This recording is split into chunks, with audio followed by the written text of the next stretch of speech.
पंडित जी मंदिर में 3 बजे 3 बजे और चकचाना हो गया। ऐसे कोई जैसे क्या होता है ना, कोई भी व्रत हो, अगर सूर्योदय हो रहा है पूरा दिन नहीं लिया जाता है। हाँ ये तो है। उसके हिसाब से चलना चाहिए। बाकी तो जितने लोग रहेंगे उतनी बातें हो पाएंगे। बोलिए हरितालिका तीज व्रत कथा की जय। बोलिए गौरी शंकर भगवान की जय। अत श्री हरितालिका तीज व्रत कथा। बोलिए शंकर भगवान की जय। ओम आत्मा त्वं गिरिजामतिं सहचरा प्राणं शरीरं गृहं पूजाते विषयोपभोग रचना निद्रा समाधि स्थिति संचारः पदयो प्रदक्षिण विधि स्तोत्राणि सर्वा गिरो यद्यत् कर्म करोमि तद्दखिलं शंभो तवाराधनम्। अत श्री हरितालिका तीज व्रत कथा सूतोवाच। हरितालिका तीज व्रत कथा जो इस तरह से है, आंख की पुष्पों की माला, मदार की पुष्पों की माला जो दिव्यमान शोभा देती है, किनके? भगवान शिव जी के मस्तक पे।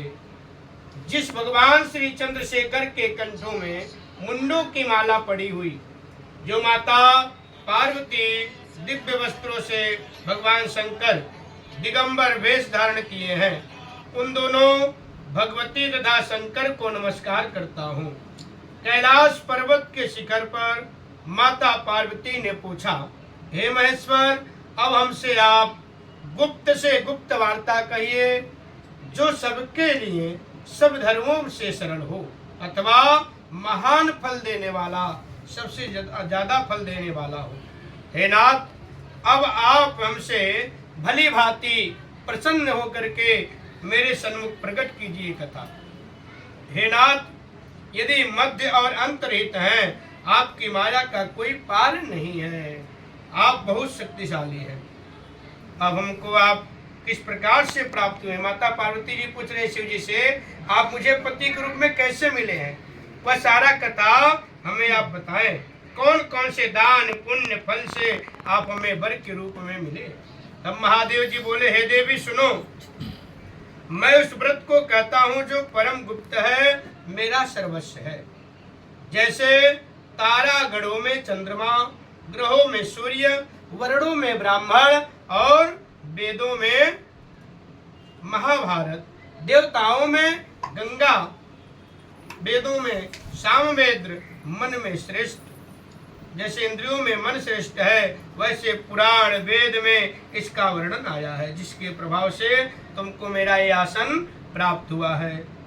हे प्रिय, यही मैं तुमसे वर्णन करता हूँ। अब सुनो, भाद्रपद मास की शुक्ल पक्ष के तृतीया के दिन, जिस दिन तृतीया तिथि आएगा, उसमें हस्त नक्षत्र युक्त होगा।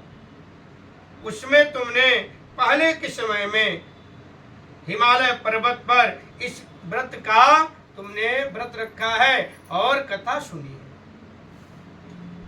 जिससे सभी पापों का विनष्ट हो जाता है इसके अनुष्ठान करने से।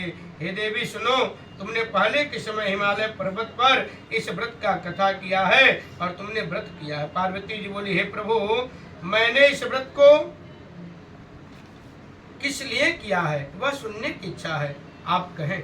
शंकर जी बोले, आर्यावर्त में हिमांचल नाम एक पर्वत है, जहाँ अनेक प्रकार के बहुत सारे भूमि वृक्षों से सुशोभित है, जिन पर अनेक प्रकार के पक्षीगण रहते हैं, अनेक प्रकार के मृग आदि विचरण करते हैं, जहाँ देवता गंधर्वों सहित किन्नर आदि की सिद्ध जन रहते हैं। गंधर्वगण प्रसन्नता पूर्वक गान करते हैं। पहाड़ों के शिखर से कंचन, सिद्ध जैसे मणि, वैद्यव आदि सुशोभित रहते हैं। वह गिरिराज आकाश को अपना मित्र जानकर अपने शिखर रूपी हाथ से छूता है, जो सदैव बर्फ से ढका हुआ गंगा जी की कल कल ध्वनि से शब्दायमान रखते हैं। हे गिरिजे, तुम बाल्यकाल में इसी स्थान पर जाकर के तपस्या की हो। 12 साल नीचे की तरफ मुख करके तुमने तप किया है, धूम्रपान करके तप किया है। तब फिर 64 वर्ष तक तुमने बेल के पत्ते को खा करके व्रत की हो। ऐसे तुमने तप किया है। माघ के महीने में जल में रह करके ठंडी में तुमने तप किया है। वैशाख के महीने में अग्नि में तुम प्रवेश करके तप की हो। श्रावण के महीने में बाहर खुले में रह करके तुम तप की हो।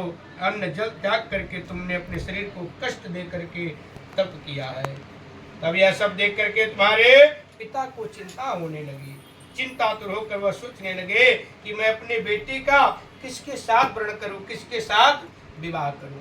वह सोचने लगे। तब एक दिन ऐसा अवसर आया, देवयोग भगवान के कृपा से वहाँ ब्रह्मा जी के पुत्र नारद जी आए। जैसे नारद जी आए, बोले, हे हिमवान राजा, मैं भगवान विष्णु का भेजा हुआ आया हूँ और तुम मेरी बात को ध्यान से सुनो। तब हिमवान राजा नारद जी को बैठाए, उनको पाद्य अर्घ्य दे करके सम्मान के सहित उनको बैठा लिया और उनका बहुत ही सेवा सत्कार किया। तब नारद जी बोले, हे हिमवान राजा, आज मैं तुमको कुछ कहने आया हूँ। तब हिमवान राजा बोले, हे प्रभु, हे भगवान, आप क्यों कष्ट किए हो, आप हमें बताएं, यहाँ आने का क्या कारण है। तब नारद जी बोले, हे गिर्रे, मैं तुम्हारी बेटी को भगवान नारायण के विवाह के लिए आया हूँ और पूरे ब्रह्मादि में, पूरे सृष्टि में ब्रह्मा आदि शिव भगवान विष्णु से सुंदर कोई नहीं है। सबसे सुंदर तुम्हारी बेटी के लिए भगवान विष्णु है और तुम उसका विवाह भगवान विष्णु के साथ कर दो, इसीलिए मैं यहाँ आया हूँ।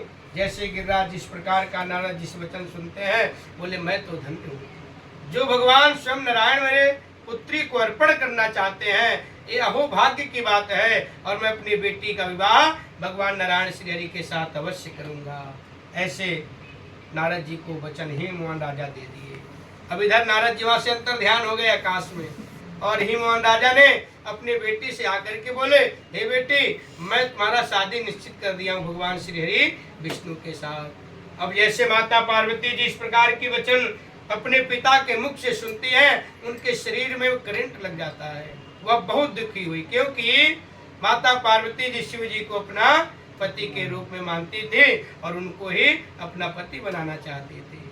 अब जैसे इस प्रकार माता जी पार्वती वचन सुनती है, वह रोने लगी, विलाप करने लगी और तुरंत घर छोड़ करके अपने सखी के घर जा करके रोती हुई जमीन पर मूर्छित होकर गिर पड़ी।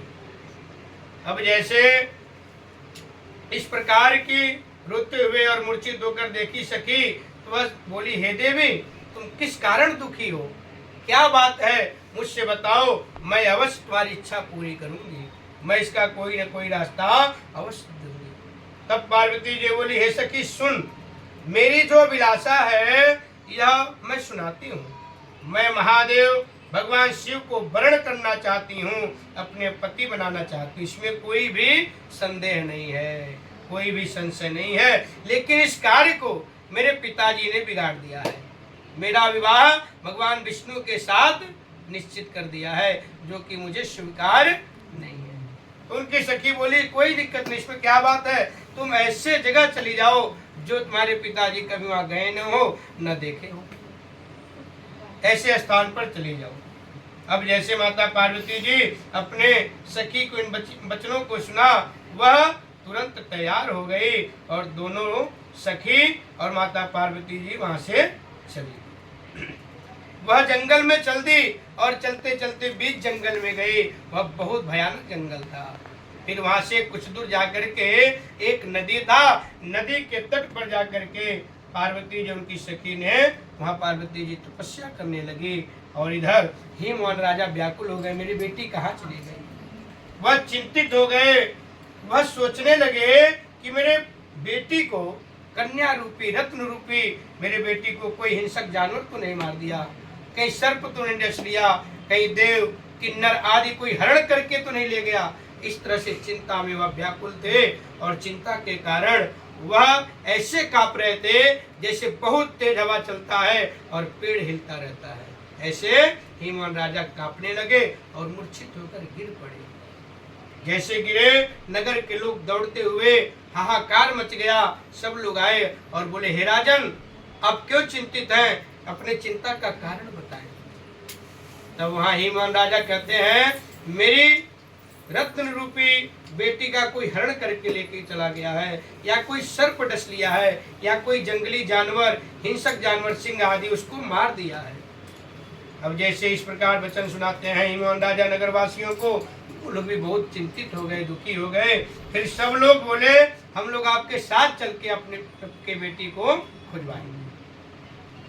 अब राजा हिमवान और नगर के वासी सब लोग वहां से जंगल में चलने लगे, जंगल में जा करके खोजने लगे।